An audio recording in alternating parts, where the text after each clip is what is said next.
संविधान सभा, constituent assembly. 1895 में बाल गंगाधर तिलक, 1922 महात्मा गांधी, 1928 नेहरू, 1934 एम.एन. रॉय, 1935 कांग्रेस पार्टी, 1938 जवाहरलाल नेहरू, 1940 अगस्त प्रस्ताव, 1942 Cripps mission, 1946 cabinet mission. Cabinet mission के आधार पे 389, 93 296, 4 और 200 ABCD, ठीक है। ये इलेक्ट होंगे और ये मनोनीत होंगे। ये किस आधार पे? जनसंख्या के आधार पे। कितने? 10 लाख पर एक।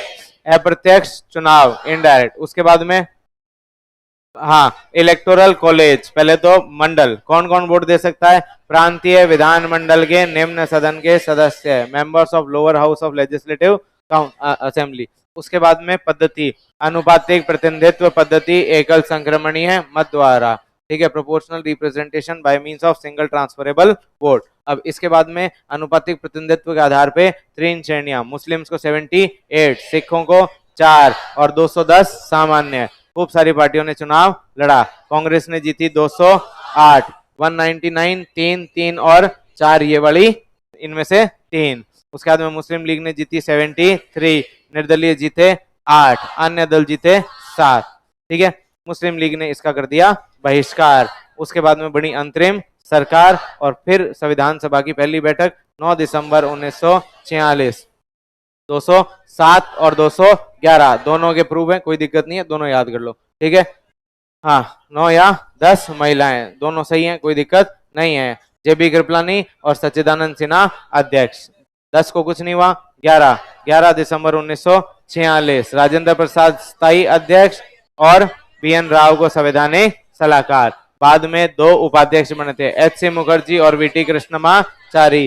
11 दिसंबर 1946 को हो गया। 13 जवाहरलाल नेहरू ने उद्देश्य प्रस्ताव पेश किया। 22 जनवरी 1947 को पारित हुआ, ठीक है। अब उद्देश्य प्रस्ताव, भारत को कैसा बनाना है? 3 तरह का, स्वतंत्र संप्रभु गणराज्य, इंडिपेंडेंट सॉवरन रिपब्लिक, और इस भारत के लिए संविधान का निर्माण।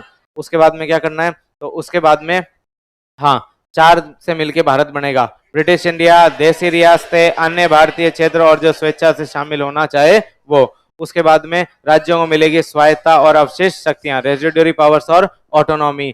जनता क्या होगी? शक्ति का स्रोत, सोर्स ऑफ पावर। जनता को क्या मिलेगा? न्याय। 3 तरह का, सामाजिक, आर्थिक, राजनीतिक। फ्रीडम, स्वतंत्रता। कितनी? 8। विचार, अभिव्यक्ति, विश्वास, धर्म, उपासना, व्यवसाय, कार्य और संघ। Thought, expression, belief, faith, worship, vocation, association और एक्शन। उसके बाद में समानता 3 तरह की, कौन कौन सी? विधि, विचार, विधि, प्रतिष्ठा और अवसर। और उसके बाद में संरक्षण करना है अल्पसंख्यकों का, क्षेत्रों का, और उसके बाद में सामाजिक रूप से पिछड़े और वंचित वर्गों का। भारत की संप्रभुता अखंडता को बनाए रखना है, जल, थल और नभ में विश्व शांति और मानव कल्याण। फिर बनाई गई विभिन्न समितियां। समितियों में जवाहरलाल नेहरू की समितियों में संघीय संविधान समिति, शक्ति समिति, राज्यों के लिए समिति और प्रारूप की जांच के लिए बनी समिति। सरदार वल्लभ भाई पटेल, प्रांतीय संविधान समिति। उसके बाद में सलाहकारी समितियां, एडवाइजरी कमिटीज, कौन कौन सी? 5 बननी थी, 4 बनी। Fundamental right, minority, tribal areas और एक्सक्लूडेड एरियाज। फंडामेंटल राइट के जेबी कृपलानी, माइनॉरिटीज के HC मुखर्जी, अनुसूचित क्षेत्रों के गोपीनाथ बारदुलाई, AV ठक्कर, नियम और झंडा राजेंद्र प्रसाद, कार्य जीवी महावलंकर। उसके बाद में सबसे इंपॉर्टेंट प्रारूप समिति कब बनी? 29 अगस्त 1947। पहली बैठक अगले ही दिन 30 तारीख को। उस दिन डॉक्टर BR अम्बेडकर को अध्यक्ष बनाया गया। N गोपालास्वामी, अच्छा 47,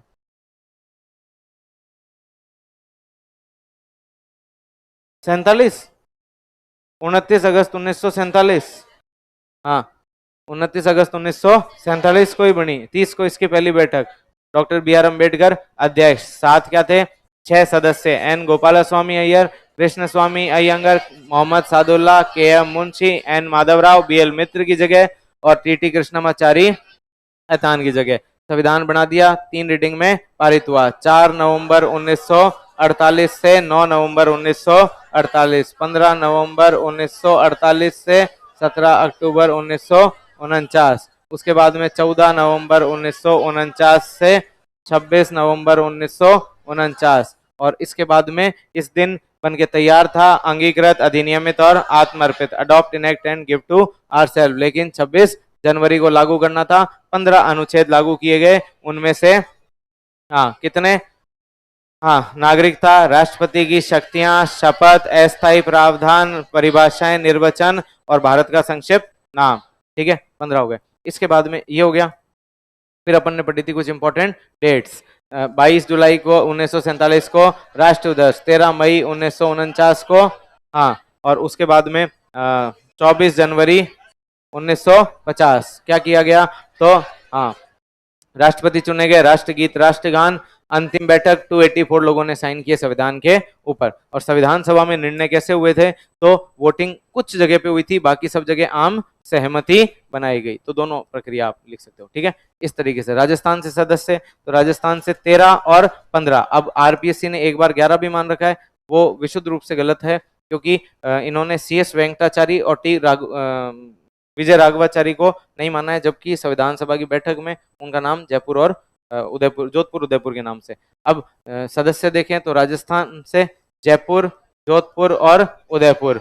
जयपुर से एक देशी हीरालाल शास्त्री, VT कृष्णमाचारी, जयनारायण व्यास और CS वेंकटाचार्य, माणिक्यलाल वर्मा और विजय राघवाचारी। इनके स्थान पे बाद में बलवंत सिंह मेहता। खेतड़ी से सरदार सिंह। उसके बाद में अगर देखा जाए तो बीकानेर से KM पनिकर, KM पनिकर के बाद में जसवंत सिंह। कोटा से दलेल सिंह।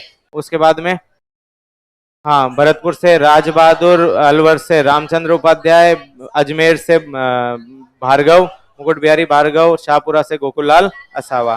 ठीक है, ये हो गए। इसके बाद में मुख्य फैक्ट जो थे, प्रतीक क्या था? हाथी था।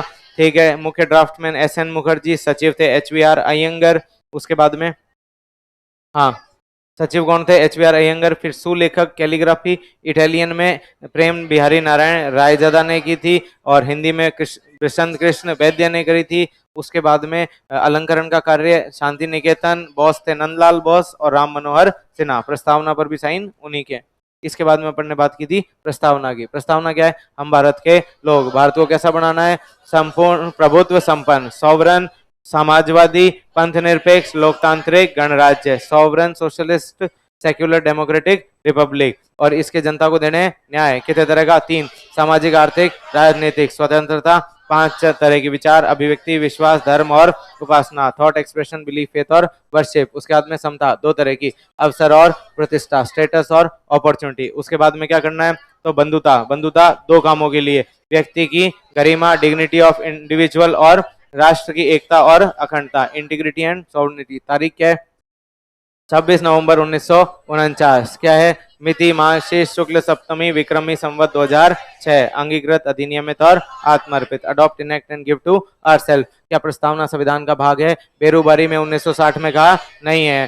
केशवानंद भारती में कहा है। किस काम की है?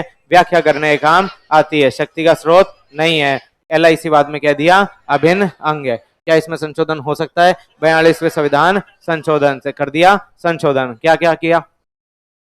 समाजवादी, पंथ निरपेक्ष और अखंडता, सोशलिस्ट, सेक्युलर और इंटीग्रिटी, 3 शब्द जोड़ दिए। इसके बाद में शुरू किया था भाग 1, आर्टिकल 1। आर्टिकल 1 में कितनी चीजें थी?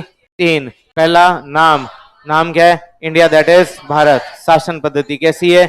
यूनियन। आपातकाल में यूनियन है, शांति काल में फेडरल है, क्वासी फेडरल। राज्य टूट सकते हैं, केंद्र नहीं टूट सकता। अमेरिका में ना तो केंद्र टूट सकता है ना ही राज्य।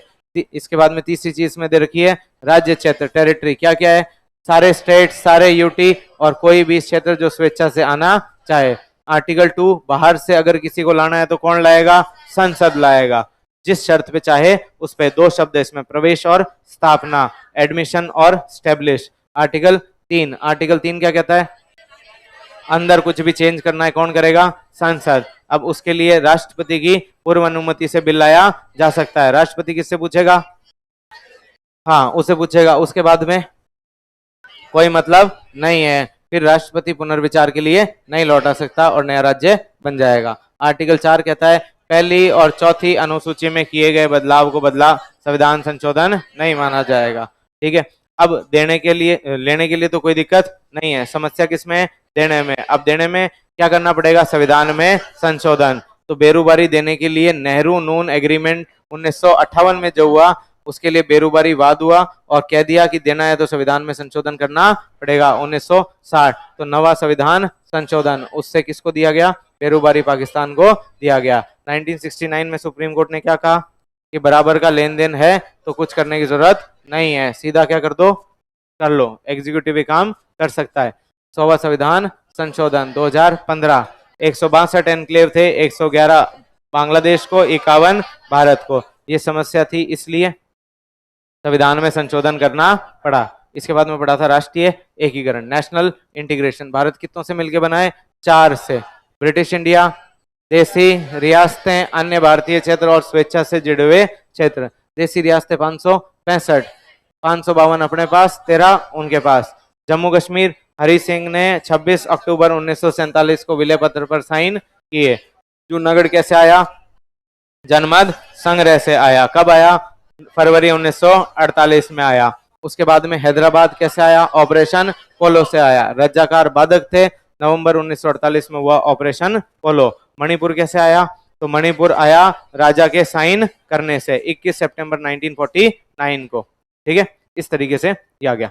ये 4 हो गए। उसके बाद में देसी रियासत वाला, फिर अन्य भारतीय क्षेत्र, उसमें कुछ फ्रांस वाले और कुछ पुर्तगाल वाले। ठीक है, फ्रांस वाले चंद्रनगर, पौंडी, यनम, माहे और करेकल। चंद्रनगर में करवाया जनमत संग्रह 1948 में। उसके बाद 1951 में खाली किया, 54 में अपन ने इन सब को एक साथ भारत में मिला दिया, इनको एक बना दिया। उसके बाद में 1954 में दमन दादर नगर हवेली को खाली किया। 1961 में गोवा और दमन दीव खाली करवाए ऑपरेशन विजय से। ठीक है, इसे खाली करवा लिए। फिर 10वां, 12वां और 14वां संविधान संशोधन 61, 62 और 62, इसको यूटी बनाया, इन दोनों को यूटी बनाया और पौंडीचेरी को यूटी बनाया।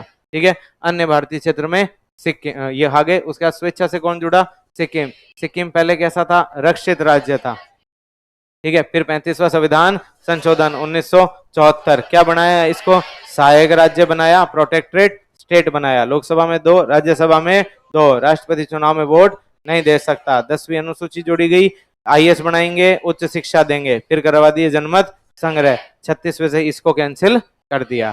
ठीक है, ये हो गया राष्ट्रीय एकीकरण। उसके बाद में रीऑर्गेनाइजेशन ऑफ स्टेट, राज्यों का पुनर्गठन। राज्यों के पुनर्गठन में 1895 में बाल गंगाधर तिलक ने कहा प्रांत बनाओ भाषा के आधार पे। 1920 में कांग्रेस ने अपनी प्रांतीय समितियां बना दी भाषा के आधार पे। उसके बाद में 1946 में कांग्रेस ने अपने घोषणा पत्र में लिखा राज्य बनाएंगे भाषा के आधार पे। बाद में मुकर गए तो बना एस के धर आयोग।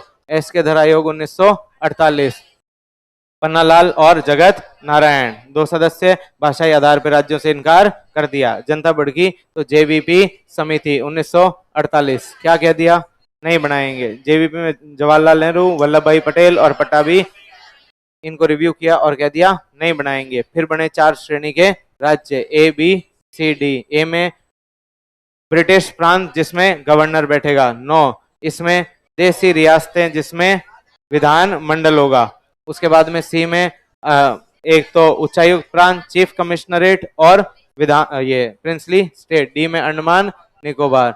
अगर इसको आप देखो तो इसमें असम, बंगाल, बिहार, उड़ीसा, मद्रास, बॉम्बे, यूपी, एमपी और पंजाब, ये तो हो गए ए श्रेणी वाले। बी श्रेणी वाले जम्मू, पेप्सू, राजस्थान, हैदराबाद, मैसूर, त्रावणकोर। उसके बाद में सौराष्ट्र, विंध्य और मध्य भारत। इसके बाद में कौन से, तो इसके बाद में सी अजमेर, दिल्ली और कुर्ग। ठीक है, हिमाचल, मणिपुर, त्रिपुरा। ठीक है, इसके बाद में कूच बिहार, भोपाल, रन ऑफ कच्छ और बिलासपुर, ये हो गया अंडमान निकोबार। उसके बाद में फिर जनता भड़की 1953 में पोटी श्री राम मल्लू भूख हड़ताल पे बैठे, 56 दिन के बाद उठ गए। तो पहला भाषाई आधार पर बनाने वाला राज्य आंध्र प्रदेश। मांग बढ़ी तो बना दिया फजल अली आयोग। फजल अली आयोग कब बना, कमीशन 1953। सिफारिशें कब दी, 1955। हृदयनाथ कुंजरू और के.एम. पणिकर। भाषा को स्वीकार कर लिया लेकिन एक भाषा एक राज्य के सिद्धांत को अस्वीकार कर दिया। 1 लैंग्वेज 1 रीजन को वन स्टेट को रिजेक्ट कर दिया। क्या कहा? भाषा और संस्कृति में एक रूपता होनी चाहिए, होमोजेनिटी होनी चाहिए दोनों के अंदर। उसके बाद में क्या कहा? तो आर्थिक, वित्तीय और प्रशासनिक सुगमता होनी चाहिए। उसके बाद में प्लानिंग से राज्य बनाओ जिससे जनता का हो जाए कल्याण। इसके बाद में 14 राज्य और 6 यूटी अस्तित्व में आए। 6 यूटी कौन कौन से? अंडमान निकोबार, लक्षद्वीप, दिल्ली, हिमाचल, मणिपुर और त्रिपुरा। उसके बाद में ये 9 ब्लू ये है थी असम, बंगाल, बिहार, उड़ीसा, मद्रास, पंजाब, यूपी, एमपी।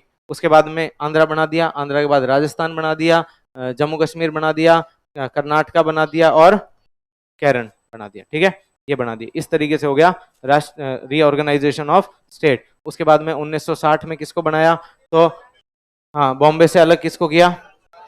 गुजरात और महाराष्ट्र को। 61 में दमन दीव बन गया था, 62 में गोवा, दमन दीव और पौंडीचेरी यूटी बन गए, 63 में नागालैंड, 66 के अंदर बनाया पंजाब और चंडीगढ़ हरियाणा, इनको अलग किया। 1971 में हिमाचल को यूटी बनाया, यूटी से स्टेट बनाया। 72 में हलचल हुई नॉर्थ ईस्ट में, मेघालय बना राज्य, मणिपुर बना राज्य, त्रिपुरा बना राज्य, आंध्र प्रदेश अरुणाचल प्रदेश और वो क्या रह गया? मणिपुर, ये दोनों नहीं मणिपुरी हो गया, मिजोरम, मिजोरम बने यूटी।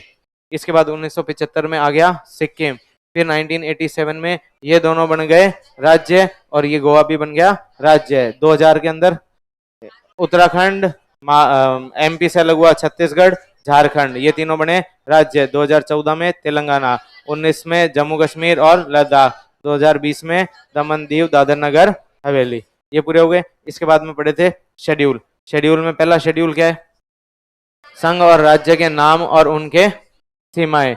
2 के अंदर पढ़ा था सैलरी, सैलरी किस किस की? जो संचित निधि पर भारित है।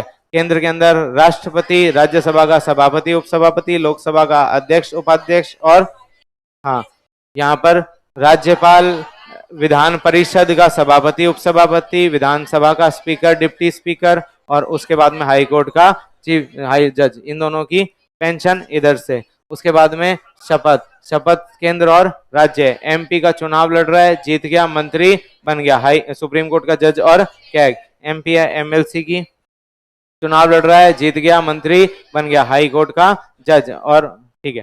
चौथे में राज्यसभा की सीटों का आवंटन। 5 में विषय, विषय हाँ इसके 5वें के अंदर शेड्यूल एंड ट्राइबल एरियाज का प्रशासन और नियंत्रण, कंट्रोल और एडमिनिस्ट्रेशन। कितने राज्य हैं? 10। नॉर्थ साउथ में ज्यादा नहीं है, सिर्फ नॉर्थ में है हिमाचल, राजस्थान, गुजरात, महाराष्ट्र, एमपी, छत्तीसगढ़, झारखंड, उड़ीसा, आंध्रा और तेलंगाना। उसके बाद में छठे में है 4, असम, त्रिपुरा, मेघालय और मिजोरम। ठीक है, ये 4 है। अरुणाचल, नागालैंड और मणिपुर नहीं है। 7वें में विषय, केंद्र और राज्य। अब केंद्र और राज्य, पहले केंद्र में 97, अब 98 भी आता है और 100 भी आता है, कोई दिक्कत नहीं है। राज्यों में 66 से 59 हो गए और कंकरेंट में 47 से 52। 5 राज्यों से निकाल के समवर्ती में किस किस को निकाला? वन के अंदर से वन्य जीव, न्यायिक प्रशासन, नापतोल की इकाइयां और शिक्षा। ठीक है, 7। 8वें में भाषा, पहले कितनी थी? 14 थी, अब कितनी है? 22 है। 14 में सबसे पहले असमी, बंगाली, उड़िया, तमिल, तेलुगु, कन्नड़, मलयालम, मराठी, गुजराती, पंजाबी, कश्मीरी, उर्दू, हिंदी, संस्कृत। 15वीं है सिंधी, कब जुड़ी? 21वां संविधान संशोधन 1967। 16वां, 17वां, 18 कोंकणी, मणिपुरी, नेपाली। 71वां संविधान संशोधन 1992। 19, 20, 21, 22 बोडो, डोगरी, मैथिली, संथाली। कौन सा? 92वां संविधान संशोधन 2003। नवी अनुसूची, नवी अनुसूची क्या है? जुडिशियल रिव्यू से मुक्ति। पहले 13 कानून थे, अब 284 है। क्यों शुरू लाई गई? भूमि सुधार और जमींदारी उन्मूलन के लिए लाई गई थी। इसमें जिसको रख दिया उसका जुडिशियल रिव्यू नहीं हो सकता। फिर आया Kesavananda Bharati case, basic structure, किसी भी चीज का जुडिशियल रिव्यू किया जा सकता है। उसके बाद में कोहिलियो वाद, इसमें कह दिया कि 1973 से पहले वालों का नहीं करेंगे, बाद वालों का जुडिशियल रिव्यू इसमें भी किया। 10वीं अनुसूची, 10th शेड्यूल। 10वीं अनुसूची में क्या है? दल बदल। 52वें संविधान संशोधन 1985 से आया। 91वां संविधान संशोधन, कोई भी अगर अपने दल को छोड़ के दूसरे दल में जीता हुआ जाता है तो सदस्यता समाप्त हो जाएगी। 2/3 जा रहे हैं तो कोई दिक्कत नहीं है। निर्दलीय नहीं जा सकता। मनोनीत 6 महीने के अंदर विप का उल्लंघन किया, 15 दिन में माफी नहीं मिली तो सदस्यता समाप्त। निर्णय कौन लेगा? अध्यक्ष या फिर सभापति। ठीक है, और इसके निर्णय का न्यायिक पुनरावलोकन किया जा सकता है की हो तो वाद। 11वें में पंचायती राज के विषय और 12वें में अर्बन लॉ कोड। राजस्थान में 29 में से 22 है और इसमें 18। ठीक है, ये पढ़ा था। अब पढ़े थे फंडामेंटल राइट्स। फंडामेंटल राइट्स क्या है? तो सर्वोच्च श्रेणी के अधिकार, अलग से लिखे में वाद योग्य है। देगा कौन? राज्य। आर्टिकल 12 किसकी परिभाषा है? राज्य की। तो राज्य में क्या है भाई? हाँ, संघ और राज्य की विधायिका और कार्यपालिका, सारे पीएसयू राज्य द्वारा वित्त पोषित संस्थाएं और स्थानीय निकाय। उसके बाद में 13 मूल अधिकारों का संरक्षण, protection of fundamental right. Protection किससे? तो विधि से। तो संविधान पूर्व की विधि जो मूल अधिकारों से असंगत है वो वहां तक शून्य हो जाएगी। कोई भी प्री कॉन्स्टिट्यूशनल लॉ जो इनकंसिस्टेंट है वो वहां तक रद्द, शून्य। 13(2) राज्य ऐसी कोई विधि बना ही नहीं सकता जो मूल अधिकारों से असंगत हो। 13(3) विधि की परिभाषा, एक्ट, ऑर्डिनेंस, आदेश, अधिसूचना, नोटिफिकेशन, लॉ, बाय लॉ, सब चीजें आ जाती है। कोई रूढ़ी या प्रथा, कोई कस्टम और यूजेस जो किसका बल रखते हैं? विधि का बल रखते हैं। उसके बाद में मूल अधिकार कितने तरह के? तो 7 थे, अब कितने रह गए हैं? 6 कौन कौन से? इक्वेलिटी, समानता। उसके बाद में स्वतंत्रता। उसके बाद में शोषण के विरुद्ध अधिकार, राइट अगेंस्ट एक्सप्लॉयटेशन। उसके बाद में रिलीजियस फ्रीडम, धार्मिक स्वतंत्रता। उसके बाद में कल्चर और एजुकेशन, और उसके बाद में कॉन्स्टिट्यूशनल रेमेडीज। ठीक है, इक्वेलिटी। इक्वेलिटी में सबसे पहले rule of law. Rule of law में 2 परिभाषाएं, इक्वेलिटी बिफोर लॉ और इक्वल प्रोटेक्शन ऑफ लॉ। विधि के समक्ष समता और विधि का समान संरक्षण। ये नेगेटिव, ये पॉजिटिव, ये यूके से, ये यूएसए से। कोई विधि से बड़ा नहीं है। No one is above law, और विधि किसी के साथ कोई भेदभाव नहीं करेगी। ये क्या है? समान परिस्थितियों में विधि समान व्यवहार करेगी। युक्ति संगत भेदभाव कर सकती है, रीजनेबल डिस्क्रिमिनेशन किया जा सकता है। इसके अपवाद, राष्ट्रपति, राज्यपाल, एमएलए, एमपी, विदेशी शासक, राजदूत और यूएन से आए हुए सदस्य। 15 में क्या है? भेदभाव निषेध। राज्य 5 आधारों पर, रिलीजन, रेस, कास्ट, सेक्स और प्लेस ऑफ बर्थ, धर्म, जाति, धर्म, मूलवन, जाति, लिंग और जन्म स्थान, 5 आधारों पर कोई भेदभाव नहीं करेगा। 15(2) कोई भी होटल, कुएं, बावड़ी, तालाब, सार्वजनिक संस्थान, पब्लिक इंस्टीट्यूशन, इन 5 आधारों पर भेदभाव नहीं होगा। इसके अपवाद। तीसरा क्या है? हाँ, तीसरे के अंदर दे रखा है, हाँ, महिलाओं और बच्चों के लिए विशेष प्रावधान किए जा सकते हैं। चौथे में socially and educationally backward classes के लिए विशेष प्रावधान किए जा सकते हैं। 5 में सामाजिक व शैक्षणिक रूप से पिछड़े वर्ग के लिए आरक्षण दिया जा सकता है। कहाँ पे? सरकारी और निजी में। कहाँ नहीं दिया जा सकता? माइनॉरिटी में नहीं दिया जा सकता। उसके बाद में छठा, ईडब्ल्यूएस, दोनों प्रावधान कर दिए, विशेष प्रावधान भी किए जा सकते हैं और आरक्षण भी दिया जा सकता है। 16 में क्या है? समान अवसर, किसमें? लोक नियोजन। राज्य लोक नियोजन में समान अवसर उपलब्ध करवाएगा। State will give equal opportunity and public employment. उसके बाद में 16(2) 7 आधारों पर कोई भेदभाव अयोग्य नहीं किया जा सकता। 5 तो यही है, वंशानुगतता, डिसेंट और निवास स्थान। उसके बाद में इसके अपवाद, संसद स्थानीय आरक्षण दे सकती है, लोकल रिजर्वेशन दे सकती है। 3-4 क्या है?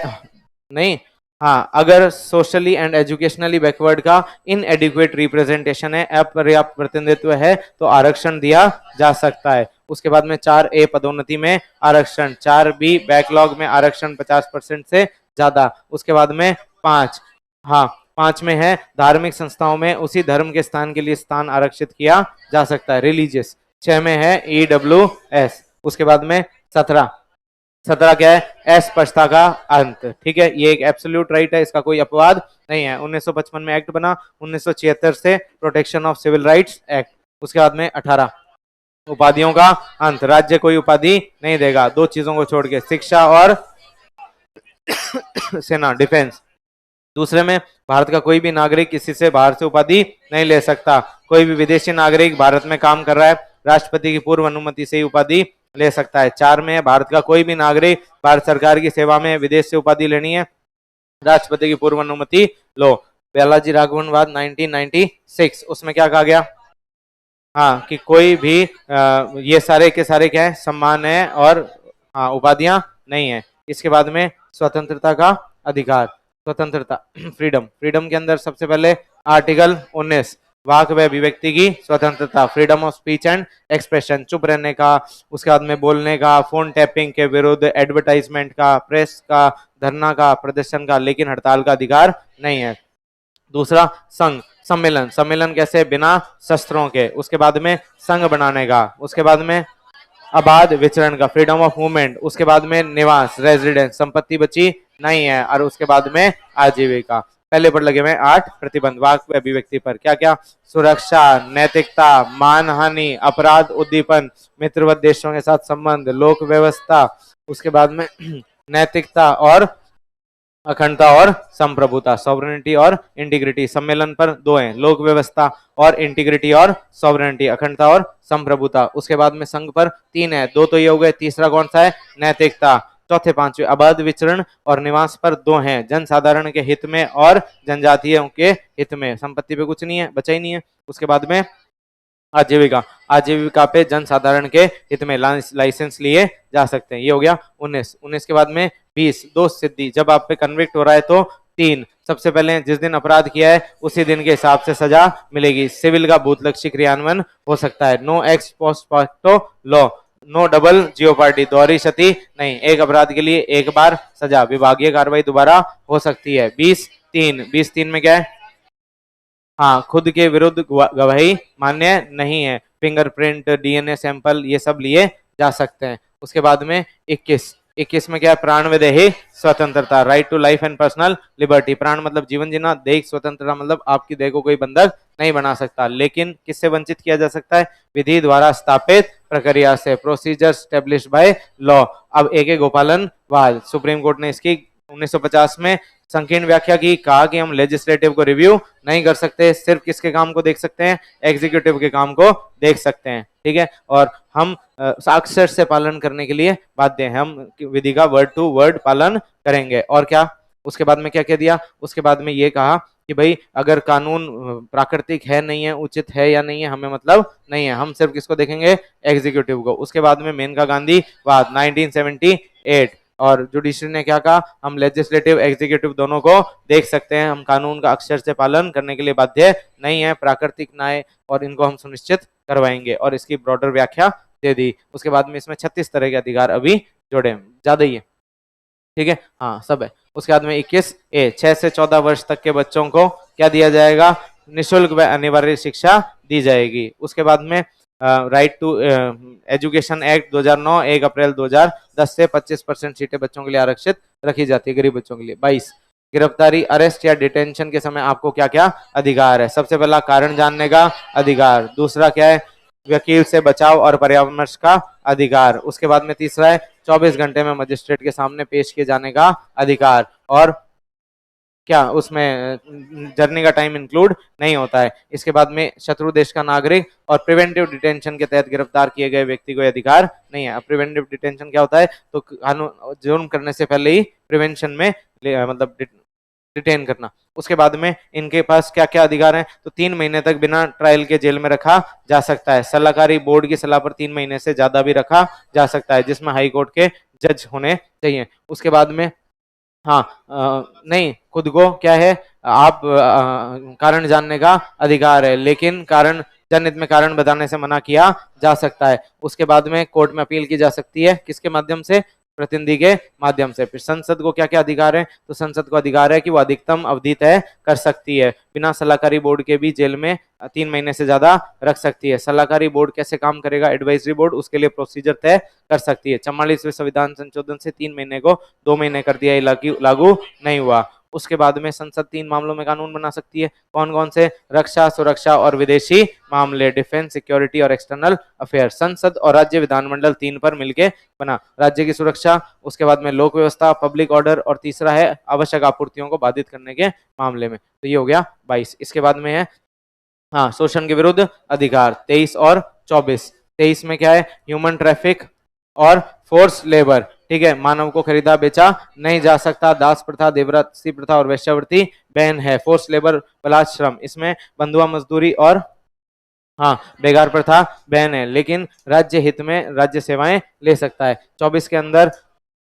हाँ, बच्चों से खतरनाक कार्य नहीं करवाए जाएंगे। फैक्ट्री, कारखानों आदि में कार्य चाइल्ड राइट्स एक्ट 2016 में परिभाषित किया गया है। 0 से 14 वर्ष तक के बच्चों से क्या करवाया जा सकता है? घरेलू कार्य करवाया जा सकता है, बाकी कोई काम नहीं करवाया जाएगा। 14 से 18 वर्ष तक के एडोलसेंट किशोरों से खतरनाक कार्य नहीं करवाए जाएंगे। उसके बाद में धार्मिक स्वतंत्रता, रिलीजियस फ्रीडम में 25 अंतकरण की स्वतंत्रता, आपको धर्म को मानने की, आचरण करने की और प्रचार प्रसार करने की, प्रैक्टिस, प्रोफेस एंड प्रोपोगेट करने की फ्रीडम है। 4 इस पे लगे में प्रतिबंध, अन्य मूल अधिकार, नैतिकता, लोक व्यवस्था और स्वास्थ्य का ध्यान रखना है। इसके बाद में ये व्यक्तिगत है। उसके बाद में 26 ये क्या है? सामूहिक अधिकार है। अब इसके अंदर क्या है?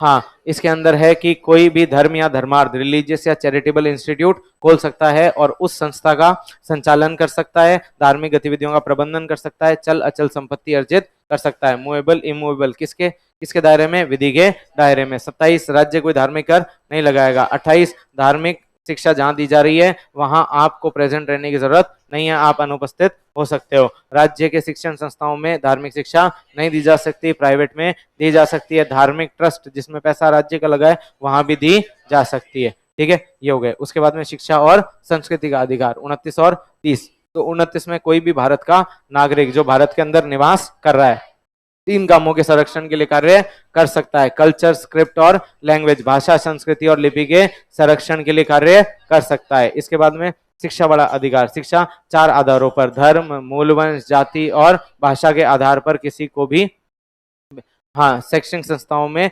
स्थान देने से मना नहीं कर सकते। उसके बाद में 30 कोई भी रिलीजियस या लिंग्विस्टिक माइनॉरिटी है, भारत के अंदर कोई भी धार्मिक या भाषाई आधार पर अल्पसंख्यक है जो कि संविधान में परिभाषित नहीं है, उन्हें अपने 3 कामों के लिए, भाषा, संस्कृति और लिपि के संरक्षण के लिए वो अपनी खुद की शिक्षण संस्था खोल सकते हैं। उसके बाद में 44वां संविधान संशोधन 1978, इससे कह दिया कि अगर इस तरह की संस्थान का अगर अनिवार्य अधिग्रहण किया जाता है, कंपल्सरी एक्विजिशन किया जाता है तो पूर्ण क्षतिपूर्ति देनी पड़ेगी। उसके बाद में अगला 30(1) उसमें कह दिया कि जब भी अनुदान देगा राज्य तो किसी के साथ किसी तरह का कोई भेदभाव नहीं करेगा। ठीक है, ये हो गए। उसके बाद में 31 संपत्ति का अधिकार। अब ये संपत्ति का अधिकार 300(a) में रख दिया, ये मौलिक अधिकार नहीं हो गए, क्या है? Constitutional right. उसके बाद में 31(a) में है कि किसी की भी प्राइवेट प्रॉपर्टी या प्राइवेट व्यवसाय को सरकार क्या कर सकती है? किसी भी समय राष्ट्रीय हित में क्या कर सकती है? उसका अधिग्रहण कर सकती है और जो मुआवजा देगी उसे न्यायालय में चुनौती नहीं दी जा सकती। 31(b) 9th शेड्यूल, 9वीं अनुसूची में जिन विषयों को रख दिया उनका न्यायिक पुनरावलोकन नहीं हो सकता। 31(c) 39(b) और 39(c) के उद्देश्यों की प्राप्ति के लिए अगर 14, 19 और 31 के मूल अधिकारों का हनन होता है तो होता है। उसके बाद में आर्टिकल 32 कॉन्स्टिट्यूशनल रेमेडीज, इसको मूल आत्मा और हृदय का है। अगर किसी भी व्यक्ति के मौलिक अधिकारों का हनन होता है तो वो सीधे कहां जा सकता है? Supreme court. और सुप्रीम कोर्ट 5 तरह की रिट जारी कर सकता है। सबसे पहले हैबेस कॉर्पस, बंदी प्रत्यक्षीकरण, अगर किसी व्यक्ति को इलीगली अवैधानिक रूप से बंधक बना रखा है तो सुप्रीम कोर्ट सशरीर उसे प्रस्तुत करने के आदेश दे सकता है। ये सरकारी और निजी दोनों के विरुद्ध जारी हो सकती है। सरकार में मुख्य सचिव। उसके बाद में परमादेश, मैंडेमस ये क्या है? तो भाई हम आदेश देते हैं, वी कमांड, किसको? जो निष्क्रिय व्यक्ति है, सरकारी कर्मचारी काम नहीं कर रहा, उसे आदेश दिया जा सकता है काम करने के लिए, निष्क्रिय को सक्रिय। इसके अपवाद हैं 6 राष्ट्रपति, राज्यपाल, हाई कोर्ट का चीफ जस्टिस, निजी व्यक्ति, संविदा पर लगने वाला और जिसमें विवेकीय शक्ति का प्रयोग है। उसके बाद में है प्रोहिबिशन, प्रतिषेध रोकना, उच्चतम न्यायालय निम्नतम न्यायालय को काम करने से रोक सकता है। ये सक्रिय को निष्क्रिय करते हैं, ये सुनवाई के दौरान और केवल न्यायपालिका के विरुद्ध ये जारी हो सकती है। उसके बाद में वैसे तो आदेश में क्या आता है? क्यों, मतलब ऑर्डर में क्यों वारंट आना चाहिए, लेकिन अपन क्या पढ़ते हैं पहले? सर्टियोरी। उसमें अगर आप संविधान में देखोगे तो 3 ये क्रम है, फिर है कौन सा है? क्यों वारंट, और 5वां कौन सा है? सर्टियोरी। उत्प्रेषण में क्या होता है? उच्चतम न्यायालय निम्नतम न्यायालय को काम करने से रोकता है प्लस अपने पास मंगाता है। ये 1991 के बाद से सुप्रीम कोर्ट ने कह दिया न्यायपालिका और कार्यपालिका दोनों के विरुद्ध जारी की जा सकती है, सुनवाई के दौरान भी, सुनवाई के बाद भी। उसके बाद में क्यों वारंट हो, अधिकार पश्चात, किस अधिकार से इस कुर्सी पर बैठे हो, योग्यता की जांच की जा सकती है। प्रशासनिक और राजनीतिक पद दोनों पर, मंत्री कार्यालय और निजी व्यक्ति के विरुद्ध नहीं की जा सकती। उसके बाद में सुप्रीम कोर्ट आर्टिकल 32 के तहत और हाई कोर्ट आर्टिकल 226 के तहत रिट जारी कर सकता है। ये बाध्य है, ये बाध्य नहीं है। ये मूल अधिकारों में ही कर सकता है, ये मूल अधिकारों प्लस अन्य संवैधानिक अधिकारों में भी जारी कर सकता है। उसके बाद में ये आपातकाल में निलंबित हो जाएगा तो जारी नहीं कर पाएगा, ये जारी कर सकता है। ठीक है, अब इसके बाद में आर्टिकल 33, आर्टिकल 33 क्या कहता है कि हाँ, संसद जो है वो क्या कर सकता है, जो भी पैरामिलिट्री फोर्सेस और ये हैं, इनके जितने भी फोर्सेस हैं उनके मौलिक अधिकारों में कटौती की जा सकती है। उसके बाद में आर्टिकल 34, जहां पर सैन्य विधि लागू है, मार्शल लॉ लागू है, वहां पर मूल अधिकारों में कटौती की जा सकती है, मार्शल लॉ जहां लागू है। उसके बाद में आर्टिकल 35, सिर्फ और सिर्फ संसद ही मौलिक अधिकारों में कटौती कर सकता है और वो भी वहीं कर सकता है जहां पे अनुमति दी गई है। आर्टिकल 35A जम्मू कश्मीर के लिए विशेष प्रावधान थे, राष्ट्रपति शासन से लागू आदेश से लागू हुए थे, राष्ट्रपति आदेश से हटा दिए गए। 1954 में लगे, 2019 में खत्म हो गए मूल अधिकार। चलो, हो गया आधे घंटे में रिवीजन। मैराथन क्लास लूंगा उस दिन आएगा तुम्हें फील, लेकिन पढ़ गया होगे तो चलो ठीक है, थैंक यू।